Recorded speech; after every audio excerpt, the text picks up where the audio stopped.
Hi, I'm in Wetzlar, Germany today with our friend Stefan Daniels, who you've met in our earlier introduction, and I'm very excited to be in the Leica store at the Leica headquarters. And we're going to be talking today about what everybody knows Leica for, the Leica M line. This is a camera line that has its heritage of being over 100 years old. Now the first M camera wasn't 100 years ago, but the conceptual beginning of the M started 103 years ago, to be exact, 1914, I believe. 1914, Oskar Barnack invented what we call today the Ur-Leica. So while I'm here in Leica, I've had the opportunity to play with this most beautiful camera, which just might end up in my luggage on the way home. And this is the M10 with the .95 knucklux. You get that right? Absolutely right. And this is a camera that truly you need to hold and feel to believe. And it's an incredible camera that just, it evokes something in you. And you would know that if you picked it up. And for those of you that have owned a Leica, you know what I'm talking about. A Leica is not just about the camera. It's about the emotion. It's a tool. And it just makes you want to take pictures. And what we're going to discuss here, and I'm going to ask Stefan to give a little bit of history, is basically the M line, and specifically the M line since it's gone digital. And we are now at the Leica M10, which we're going to come back and talk about in a minute. But the Leica digital line itself started with the M8. That's correct, yes. What year? In 2006. 2006. Yeah. And it's come a long way in these last years. So give us a little history of the decision point. The Leica, you had told me that Leica line almost, or the M line almost stopped once or twice. There's some history there, and I think some of our readers would like to know a little bit about what happened, specifically the Canadian connection, and how it has evolved so that we're here today. Yeah, looking back, that is a really amazing story, because in the mid-70s, SLR cameras were very popular and they almost ruled the market completely. And rangefinder cameras were not so popular in that period. So the decision was taken at the lights company to stop the production of M cameras. But we had a factory in Canada, Midland, Ontario, who was doing all the lenses for the M system. And thanks to the director of that production facility, we were able to maintain the M system through that more or less difficult period. Because he said, if you stop the production of the camera, I need to stop production of all the lenses. So please send over all the tooling, all the equipment, and I will continue the camera too. And that helped the M to survive until the M6 came up in '84 with a built-in electronic light meter, which then changed again the life of the M system completely. Now the M6 camera I had in my career early on, eventually moving over to this beauty, which is the M7. And this is, and one reason why I want to show this is because it is the classic look. It's the chrome, it's the lens, the rangefinder, and the whole feel of the top of the camera, and specifically the thickness and the way it fits in your hand. So when you decided to move from the M7 to the M8, which was a big step, let's talk a little bit about that. The digital age was here. The analog age, everybody knew was going away. Leica made a decision to go digital. Yeah, so there was no other way than making the M digital. Because on the one hand, this was what customers were asking for, because they all had and have all these beautiful lenses they want to use in a digital application. On the other hand, for us as a company, it was kind of a no-brainer to sell a digital M into that installed customer base. So the obstacles we had to face in the very beginning was to find a sensor matching the special properties of the M lenses. And we found that sensor with Kodak in Rochester, who made a specifically designed sensor in order to give a good image quality with the existing M lenses. Now that was a CCD sensor. That was a CCD sensor, 10 megapixel, still today giving nice results. Now that was, a little rocky start for Leica when the M8 came out, and it's amazing that you were able to get over some of the hurdles. A lot of it was, if those people that remember those days, was with infrared cutoff and some of the sensitivity of the chip and so forth. And I imagine everybody scrambled really hard to overcome that. And of course, it's almost forgotten these days, and it should be. But that was a tough part. Sensors are so infrared sensitive. And one of the things that you've said about the new sensor, as we move into it, though, is it's, you've got one piece of glass on it, and essentially the only glass on it is the IR cutoff, correct? The point is that with the M lenses, which at the beginning were not designed for digital, every piece of glass you put in between the pixel and the lens is an additional refraction you don't want. So the goal was to make that glass layer as thin as possible. Yeah. In the M8, we stretched it a bit too far. It was a bit too thin, but then from the M9 on, we became much better, but having a full compatibility between the lenses and the new digital camera. So I think the key here is the fact that we'll keep coming back to the digital lenses. Well, it's not so much the digital lenses, but the M lenses. I think it's very important to understand that the lenses are an important segment. We're going to cover that in a different video, so we're not going to go in depth here. But any M lens can be used on any M camera, and even the newest digital cameras. So lenses that are 20-year-old can be used that way, and they can be used on some of the other Leica products that we'll be covering also through adapters. So you went from the M8 to the M9. Yeah. And let's talk a little bit about the M9, because that was a camera you did a lot of things with, and made some big steps to get to where we are today. So first of all, the M8, here we have an M8.2, but the M8 was not full frame. It was with a crop factor of 1.33, so a little bit bigger than APS. With the M9, we went full frame. This was the #1 wish of the customers, so that they find the angle of their analog lenses back again. And the M9 was presented September 9, 2009 in New York City, and I still remember when it was launched because later on that day I walked the street of New York City, and two people stand at the red light, yeah, and say, "Oh, is this the new M9?" Yeah, and I felt so proud. So the M9, in fact, made a breakthrough for Leica also in the digital era. Now the M9, there's been iterations from the M9 into a monochromatic camera. So why did you decide to put that? A camera, by the way, is very, very, very popular. I know a lot of our readers have that camera, and the images coming off it are beautiful. So tell us a little bit about that one. Yeah, that was kind of a crazy move to build a digital camera which only can shoot black and white files.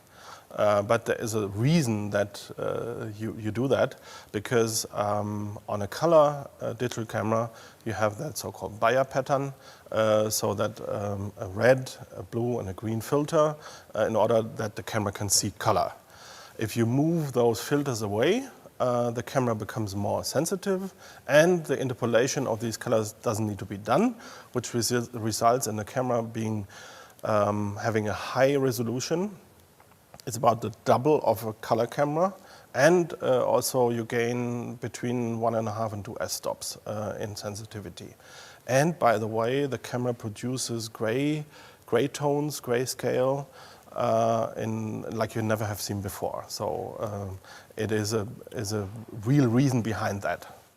So this kind of segues into something that I noticed a few days ago when I got here, and prior to that, when I had been shooting with the M series is that I was commenting to Chris as we were walking around Wetzlar taking pictures, said, there's an incredible look. There's something about looking at these files which I can't quite put my hands around, but my eyes are around it.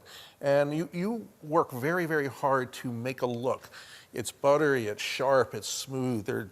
The transitions are really incredible. And I know this can be argued till the cows come home because of the way a lot of people look at this digital science. But we hear it all the time. A camera has a certain look. Leica has a certain look. Talk a little bit about how you've managed to achieve, and your thinking on this.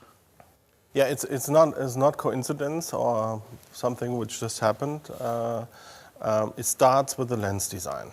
Yeah, you will hear later from Peter Carver much more about that in detail. But to have a lens design which puts the least obstacle for the light. It continues with the sensor design, as we just said. Have a very thin layer of glass, and not having multiple layers of glass in front of the pixel. That is another part of the special look. And last but not least, the image workflow, the image treatment inside the camera, how to work on colors, how to work on contrast, etc. All will result in the special look of Leica pictures. And it does have a special look, and it's quite interesting. Now, we've come from the monochrome camera and the M9, and the decision somewhere along the line was we need another camera. And you have a life cycle in digital, unlike the good old days where you could get 13 years out of a life cycle of a camera. Even 18 in terms of the M6. So now we're into a different challenge. We've got to consider how do we keep up with the technology that's coming. So talk a little bit about what happened from the M9 era and what came to what can be considered today. Probably I like to think of it now as like, the most refined and you're there, M series camera. A lot of the things that were kind of like kludgy aren't there anymore. So talk a little bit about how you went this direction and what the major features were. I have to start with the successor of the M9, which is not the M10, it's the Leica M Type 240. Okay. There was a decision once in a while to stop with the numbers, but it got a bit confused by everybody, so we restarted numbering the cameras. But this is the M, Leica M Type 240, and at that time, with the CMOS technology, it gave us the possibility of live view, of video, of using Leica R lenses on that camera. So this camera was the only full-frame camera in our lineup at that time. And so the goal was to approach a little bit broader target audience. With the appearance of the Leica SL, our mirrorless professional full-frame system camera with the autofocus, the M10, which is the successor of the M Type 240, could go back to its essentials, to its roots.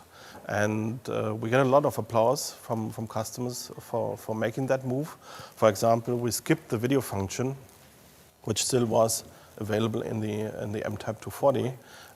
So the camera has less features, but the overall concept is refined, slimmed down. The camera is smaller, the camera is slimmer, and you have direct access to all the controls, which is much appreciated. Well, you made some other conscious decisions also.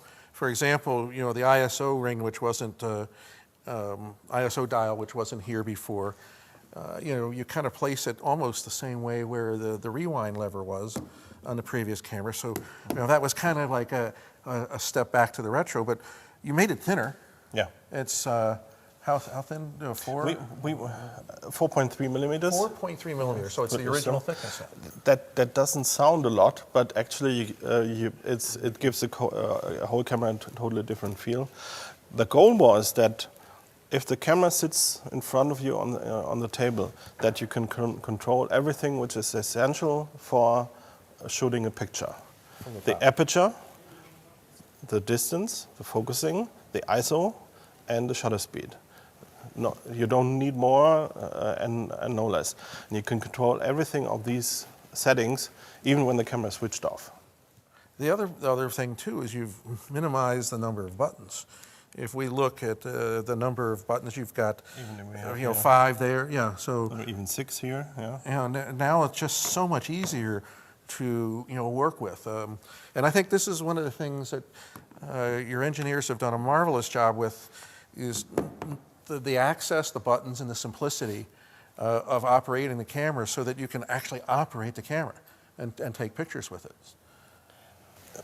The overall motivation is photography should be fun, should be a pleasure to work. And our goal is to make a tool which enhances that feeling and not putting obstacles in your way during shooting a picture. So you should concentrate on the subject in front of you and not on the camera. Obviously, Leica has engineers that are photographers, because when they've designed this camera, they've designed it as a photographer would want to see it. But shooting with a Leica and taking photographs with this is so much more. For me, it's fun. It brings back something that I feel here and I see here, and I can put those two together. And I think what you've done a marvelous job of with all the Leicas, and specifically a lot of the ones that we're going to be visiting, is the fact that you haven't forgotten the real one thing, and that's the passion that's inside all of us about the photography. You haven't complicated the issue, you've simplified the process. And my hat's off to you for that, because I haven't had more fun over the last few days shooting with the SL and this M. So it's just been a real pleasure. The future, what can you say? You're going to move forward, obviously. Yeah, of course we'll move forward, and we will continue the M, of course. But also with the M10, which is close to perfection, to move a step further and so on is a little bit more difficult, because we've gone quite a way already. Right. But the M is not only our only pillar we rely on. On the other hand, there is the Leica SL, yeah, the professional full-frame mirrorless camera with a great viewfinder, fast autofocus, and so on. So that's the other pillar Leica is standing on. We're going to do a lot on the SL, because it really truly is a pretty amazing camera to work with. Once again, it's one of those cameras you have to look through to really appreciate. And you know, it's encompassing a lot of the modern technology. We could probably talk a lot longer about the M series. It's an amazing camera. We are going to talk about M lenses, so we haven't forgotten that segment, as well as a number of other things. But Stefan, I want to thank you for the opportunity, not only that you spent the day Saturday with us and actually shooting with you on Saturday. It was great fun. Yeah. It was. And you know, remember, quote unquote, fun? I think that's what this is all about here. And one of the things that I've noticed about everybody that I've met here at Leica is that it's all about the fun. They're great guys, they've got a great passion, they have a lot of love for what they're doing, but more than anything else, they have a lot of respect and a deep appreciation for the customer, and because they listen to the customer and they put a product out there that, as a customer, just love using. So once again, thanks. I hope to visit with you more throughout the week. On behalf of Luminous-Landscape, Stefan, thanks very much. Thank you. It was my real pleasure. And we'll see you on the Luminous-Landscape.